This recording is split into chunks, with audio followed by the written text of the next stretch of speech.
जितिया व्रत या जीवित पुत्री का व्रत पुत्र की लंबी आयु के लिए रखा जाता है। इस व्रत में विधि विधान पूजा कर व्रत कथा को जरूर पढ़ना या सुनना चाहिए। कथा इस प्रकार है। गंधर्वों के एक राजकुमार थे जिनका नाम जीमूतवाहन था। वह बहुत उदार और परोपकारी थे।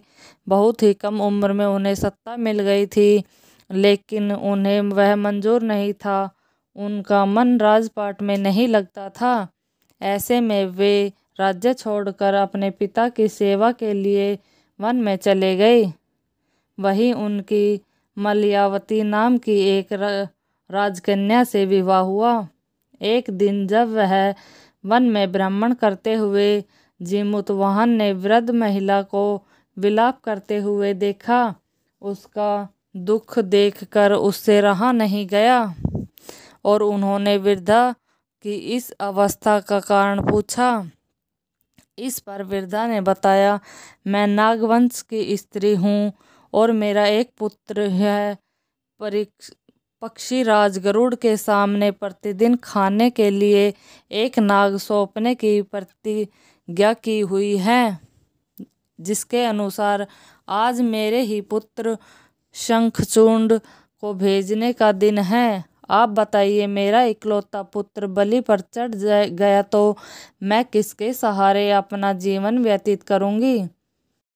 यह सुनकर जीमूतवाहन का दिल पसीज उठा। उन्होंने कहा कि वे उनके पुत्र के प्राणों की रक्षा करेंगे। जीमूतवाहन ने कहा कि वे स्वयं अपने आप को उनके लाल कपड़े में ढककर वध्यशिला पर लेट जाएंगे।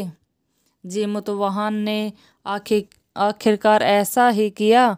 ठीक समय पर पक्षीराज गरुड़ भी पहुंच गए और वे लाल कपड़े में ढके हुए जीमूतवाहन को अपने पंजे में दबोचकर पहाड़ के शिखर पर जा कर बैठ गए। गरुड़ जी यह देखकर आश्चर्य में पड़ गए कि उन्होंने जिन्हें अपने चंगुल में गिरफ्तार किया है उसके आँख में आंसू और मुंह से आह तक नहीं निकल रहा है। ऐसा पहली बार हुआ था। आखिरकार गरुड़ जी ने जीमूतवाहन से उसका परिचय पूछा। पूछने पर जीमूतवाहन ने उस वृद्धा स्त्री से हुई अपनी सारी बातों को बताया। पक्षीराज गरुड़ हैरान हो गए। उन्हें इस बात का विश्वास ही नहीं हो रहा था कि कोई किसी की मदद के लिए ऐसी कुर्बानी भी दे सकता है। गरुड़ जी इस बहादुरी को देखकर काफी प्रसन्न हुए और जीमूतवाहन को जीवन दान दे दिया। साथ ही उन्होंने भविष्य में नागों की बलि न लेने की बात भी कही। इस प्रकार एक माँ के पुत्र की रक्षा हुई।